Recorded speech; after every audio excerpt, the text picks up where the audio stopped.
2 दिन पहले जिस तरह से उन्होंने जनसंख्या नियंत्रण की वजह जो बताई और सदन में जिस तरह से उसकी व्याख्या की, वो बहुत शर्मनाक था और खुद उन्हें भी ग्लानि हुई। तो अगले दिन उन्होंने माफ़ी मांगी सदन में। आज कुछ ऐसा हो गया जीतन राम मांझी के साथ कि लगा कि सचमुच ये मानसिक बीमारी कोई है।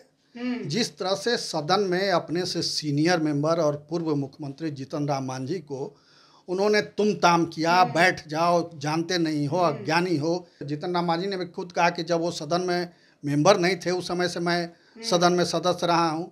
और नीतीश कुमार ने ये कहा कि मेरी भूल की वजह से इनको मैंने मुख्यमंत्री बना दिया। ये सब बातें ठीक है, आपने किसी वजह से बनाया, ये अब इतिहास की बात हो चुकी है, मगर एक व्यवहार होता है। जीतन राम मांझी एक शरीफ आदमी हैं, दलित हैं, इसलिए वो ऐसा बोल गए।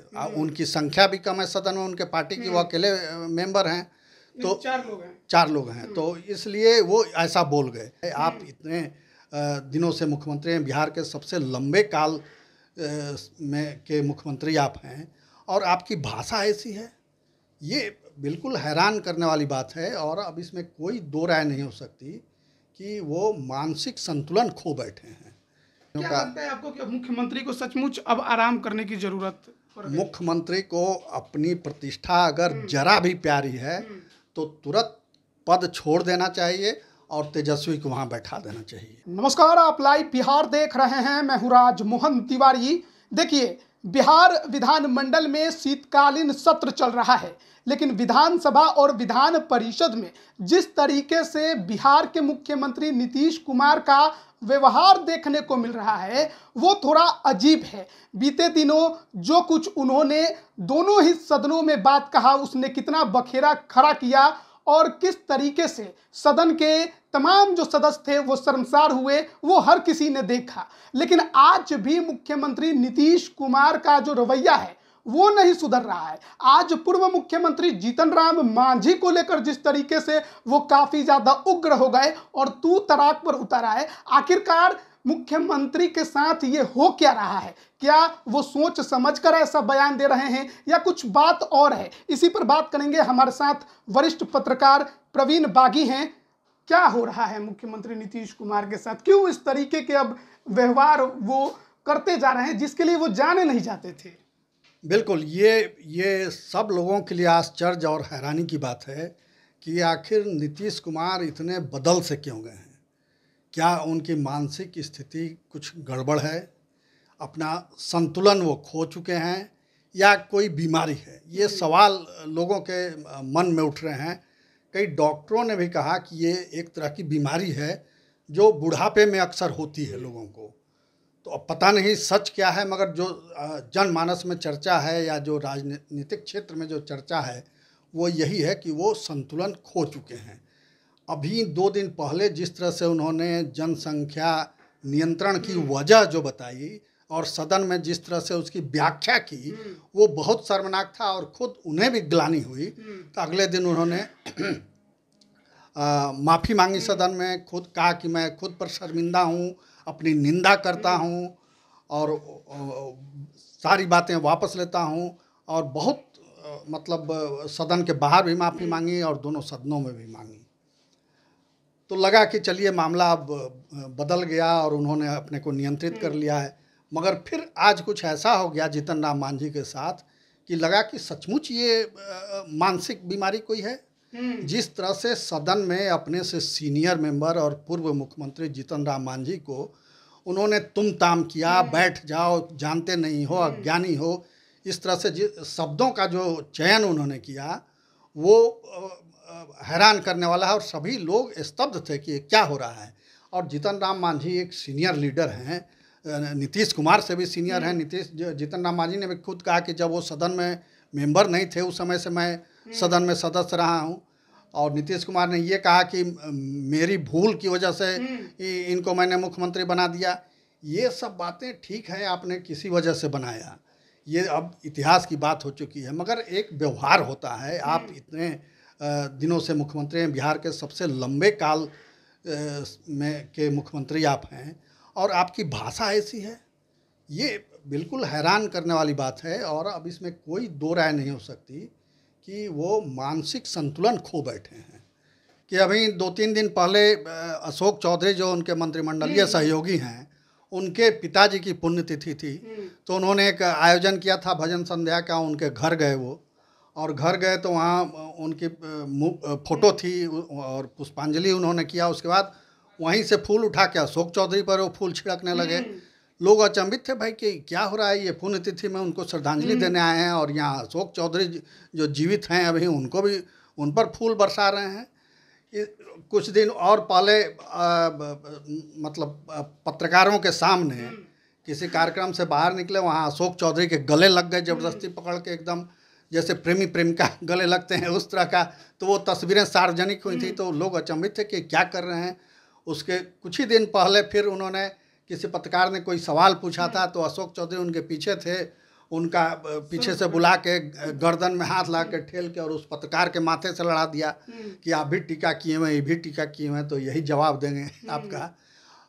उसके भी कुछ महीना पहले बापू सभागार में, पटना के बापू सभागार में जीविका दीदियों का एक कार्यक्रम था।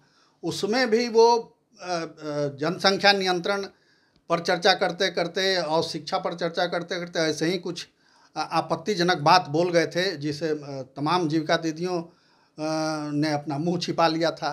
तो ये धीरे धीरे ये उनका जो असंतुलन है वो बढ़ता जा रहा है।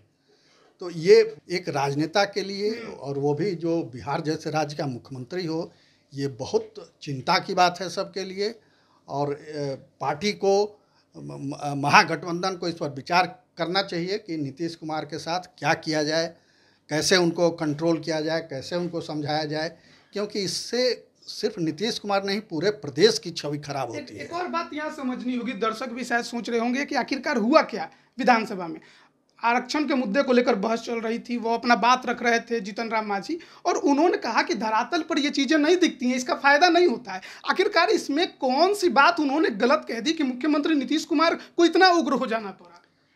इसलिए कि नीतीश कुमार जातीय सर्वे जो हुआ, गणना जो हुई, उसका क्रेडिट खुद लेना चाहते हैं, मगर जिस तरह से वो गणना हुई उस पर तो कई लोग उंगली उठा रहे हैं। खुद हमारे जानने वाले सैकड़ों लोग पटना में ऐसे हैं जिन्होंने कहा कि हमारे घर पर कोई पूछने वाला नहीं आया, कोई गिनती करने वाला नहीं आया। प्रदेश भर में ऐसी लाखों की संख्या में ऐसी शिकायतें हैं जहां लोगों ने बताया कि कोई आया ही नहीं पूछने वाला। यानी वो जो रिपोर्ट तैयार की गई है वो रिपोर्ट मुकम्मल नहीं है और उसमें काफ़ी कमी है, काफ़ी लोग छूटे हुए हैं उसमें। और जीतन राम मांझी वही उसी की चर्चा कर रहे थे कि ये मुकम्मल नहीं है, सही नहीं है, और धरातल पर कोई कहीं गिनती हुई ही नहीं, कोई गया ही नहीं गिनने वाला, ये सब कागजी रिपोर्ट है, ये उनका आरोप था।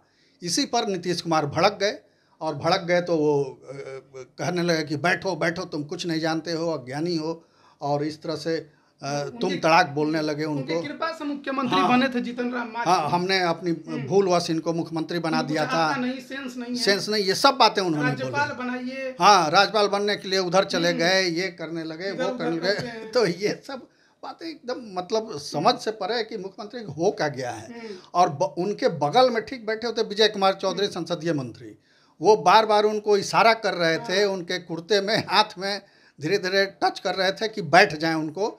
मगर वो नीतीश कुमार तो अपनी रौ में थे, वो किसी की सुन कहाँ रहे थे। तो वो माने 3-4 बार विजय चौधरी ने कोशिश की कि उनको किसी तरह शांत करके बैठाया जाए, मगर वो बैठे नहीं और पूरा उनको बेइज्जत कर दिया। बाहर आकर के बहुत दुखी स्वर में जीतन राम मांझी ने कहा सदन के बाहर। ये भी चर्चा कर रहे हैं कि क्योंकि जीतन राम मांझी एक दलित परिवार से आते हैं और इस मुख्यमंत्री बने, जाहिर है उस समय जेडीयू में थे तो मुख्यमंत्री बने, लेकिन क्या अगर कोई दूसरा कास्ट का होता, फॉरवर्ड होता है, बैकवर्ड होता है, किसी और जात का होता, क्या मुख्यमंत्री नीतीश कुमार इस तरह के भाषा का इस्तेमाल कर सकते थे? शायद नहीं, ऐसा कहने की हिम्मत वो नहीं कर पाते।